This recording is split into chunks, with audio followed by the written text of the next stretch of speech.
Welcome to the deep dive. Today, we're really cutting through some of the noise. We're hmm jumping straight into the kind of language that makes conversations feel, well, real. Right, those essential phrasal verbs. Exactly. The ones that really underpin how we talk about everyday life. Visiting people, getting better after being sick, looking out for each other. And maybe a bit of that community chaos, like things spreading around. Yeah, absolutely. So if you're looking for maybe the fastest way to sound more natural, more connected when you speak English. Then getting a handle on these specific verbs is, I think, a real shortcut. It has to be. They cover all those sort of social logistics, Mm. like who's sick, who's looking after them, how you pop in for a quick visit. Okay, so we zeroed in on four sort of major players today. Like big ones. Yeah, they are drop by, got over, going round, and look after. hmm We think these are pretty much the keys to unlocking those, authentic, warmer kinds of conversations. Okay, let's unpack this. Let's do it and really understand the different layers of meaning here. Because it's not just definitions, is it? No, not at all. The real power, I think, is seeing how these four ideas actually fit together. Right. They stop just being words on a list, and they become like a tool for telling a story, Right. a narrative tool. Okay, good point. Let's start with maybe the easiest one, and probably the friendliest, drop by. Sounds good? When we looked at how people use this, the core idea seemed really clear. It's visiting someone, but just for a short time, casually. Yeah, often without much planning, right? Exactly. Yeah. Not a big formal arrangement. It's really defined by being short and having no ceremony attached. Mm-hmm. If you say you'll drop by, you're kind of signaling, hey, I won't be long. Right. I'm not settling in for hours. Exactly. It's not that hour-long sit-down coffee meeting. It's that quick, 5-10 minute hello. I like that distinction. If I text someone, hey, I'll drop by your house later, I'm basically saying, I'll pop in briefly. yeah, I'm going to briefly interrupt your day, maybe, but it's not a big deal. Not an imposition. It keeps things light. It really does. And you hear it in the past tense all the time, too, right? Like, my neighbor dropped by this morning. Just to borrow some sugar, or something like that. Classic example. Perfect. And this is where I think the nuance is really important for fluency. Okay. Drop by often works as a kind of soft commitment. Ah, interesting. How so? Well, if you say to a friend, hey, drop by tomorrow afternoon if you're free, you are inviting them. Sure. But you're also sort of implicitly giving them an out. Like, it's okay if they don't make it, if their schedule gets busy. That's a great point. It's low pressure. You wouldn't usually use drop by if you'd schedule something really specific, like... Right. If you said, I will be at your office tomorrow at 4 p.m. sharp for our meeting. Yeah, that doesn't sound like dropping by. It implies too much structure. Exactly. Yeah. But if you said, okay, I might drop by your office around 4 if my earlier meeting finishes on time. Then it puts that casual, conditional feeling right back in. Low pressure again. Precisely. It signals flexibility, doesn't it? Yeah. And maybe respect for the other person's time. Yeah. It keeps that friendly connection going without setting high expectations. Meh. It's a nice social lubricant. Okay, that makes a lot of sense. Now, sometimes the reason a friend might be dropping by is because you're not feeling well, maybe recovering from something. Ah, yes. Which brings us neatly to our next key phrase, often heard in the past tense, got over. Right. Get over or got over. Which, simply put, it means recovery. Yeah, but get over is kind of a dual threat verb, which is what makes it so useful. Okay, dual threat. Yeah, you got the obvious one. Physical recovery. We've all said it right. Oh, it took me ages to get over that awful cold. That's the most straightforward use, definitely. Recovering from being sick or maybe an injury, some physical problem. But the real emotional weight, I think, comes when we use it for things that aren't physical. Absolutely. And the source material we looked at really highlights this crucial second meaning. Which is? Recovering from some kind of emotional difficulty. Yeah. Or disappointment. Think about that classic situation. He finally got over his ex. Exactly. The recovery there isn't from a virus. It's from, well, heartbreak. Or just the end of something significant. Emotional work. And when you use it like that, in that emotional way, I finally got over it, it implies a real period of struggle, doesn't it? It really does. It sounds different from just saying, oh, I recovered from the flu. Yeah, getting over something difficult suggests, mental effort, maybe strength, definitely a transition over time. Right. It wasn't instant. No, it implies it took a significant investment of time, maybe effort, to reach that new point, that new baseline. So when we ask someone, have you gotten over it yet? whether it is, say, losing a job or being ill. We're really asking if they've managed to navigate that tough period, that transition, and come out the other side. Right. Return to a state of, well, health, whether emotional or physical. So yeah, whether it's a mental hurdle or a physical one like a virus, the phrase really captures that whole process of healing and moving on. Exactly. And that idea of moving on provides a perfect link, actually, because often the reason we need to get over something Is because of something else that was going around. precisely. Okay, now this is where it gets really interesting, I think. Because going round, that's all about circulation, isn't it? Spread. This phrase describes something that's just out there. It's circulating within a group of people. Could be a small office, could be the whole town. And the most common way we hear it used right now probably is for illness. Oh yeah, there's a nasty flu going around at the moment. That tells you instantly, doesn't it? The illness is active. Lots of people are catching it. And you should probably start washing your hands more. Yeah, probably good advice. It really paints a picture, though. It suggests it's kind of inescapable. It's just everywhere within that particular group or area. It does. I remember back in university hearing, the stomach bug is going around the dorms was just a phrase filled with dread. Oh, absolutely. It wasn't just about who had it. No, it was about who was next. Exactly. It captures that sort of communal experience of risk or potential risk. Yeah. But it's important to remember, going around isn't only for negative things like sickness or, say, nasty gossip.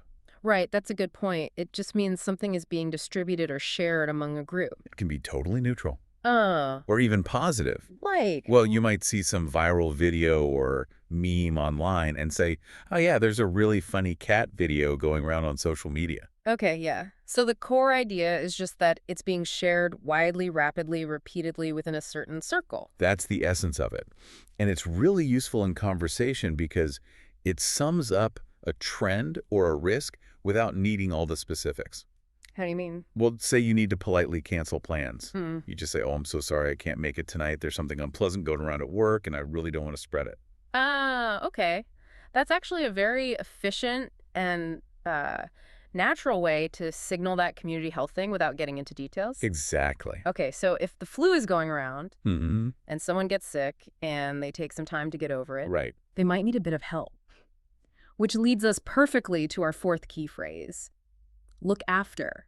The concept of care.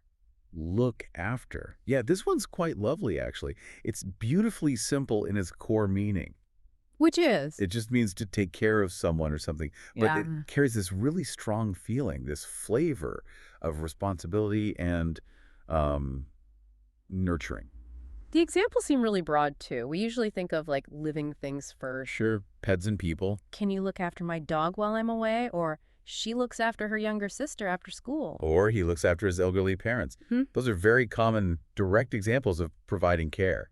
But we also found examples where it's used for, like, things or even concepts. Absolutely. It extends to conveying responsibility for possessions or even abstract things. Someone might get a new bike and you'd tell them. Make sure you look after it, meaning, keep it safe, maintain it. Exactly. Or that internal thought we sometimes have. I really need to look after my health more. Or I must look after my sleep schedule better. That's a powerful use, isn't it? It implies paying deliberate attention, maintaining something important. It does. Now, for someone learning English, the absolutely critical thing here is the distinction. Ah, yes. The potential confusion. We talked about how look after feels warm, caring. Right.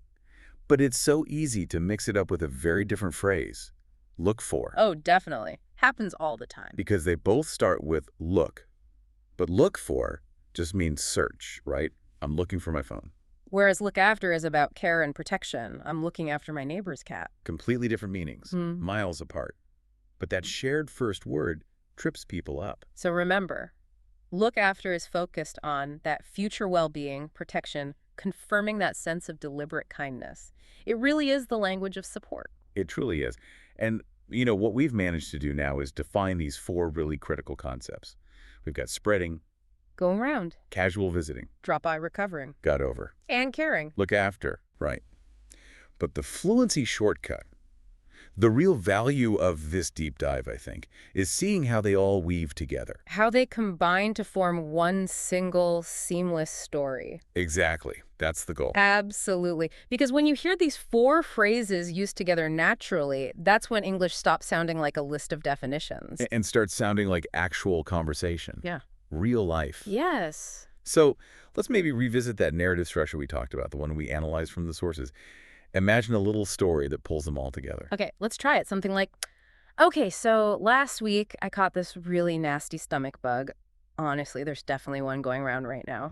It sounds familiar. I was totally wiped out, couldn't do anything. My colleague, Sarah, she heard I was sick, and she actually dropped by after work. Oh, that's nice of her. Just to bring me some ginger tea and maybe some crackers. Honestly, she really looked after me for those first couple of awful days. That's true friendship. Until I finally got over the worst of it, the fever broke. Perfect. That little story. Yeah. It just works. Yeah. It feels completely authentic. It does, doesn't it? Because it tracks such a common real-life path. Mm-hmm. Something spreads, someone kindly intervenes casually, care is given, and then eventually you recover. And notice how smooth that sounds. If you tried to swap things out, like if you replace drop by with just visit in that story.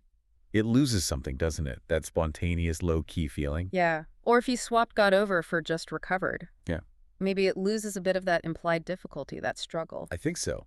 These specific phrasal verbs are doing some serious heavy lifting for the emotional tone and the context. They really are. And that's maybe the most powerful thing for you, the listener, to realize. By just mastering these four phrasal verbs, Yeah. you can actually describe a whole common social situation from the illness starting to its complete resolution without reaching for any complicated vocabulary. That is conversational fluency right there, in action. Pretty much. Fantastic. Okay, so let's just quickly nail down those definitions one last time just to make sure they stick for you listening. Good idea. Quick recap. Right. Drop by, that's your short, casual, low-pressure visit. Got it. Got over means to recover physically or maybe emotionally from something difficult. Took some time. Recover, going round, describes something, often illness or news, that's circulating or spreading among people right now. Spreading. Yep.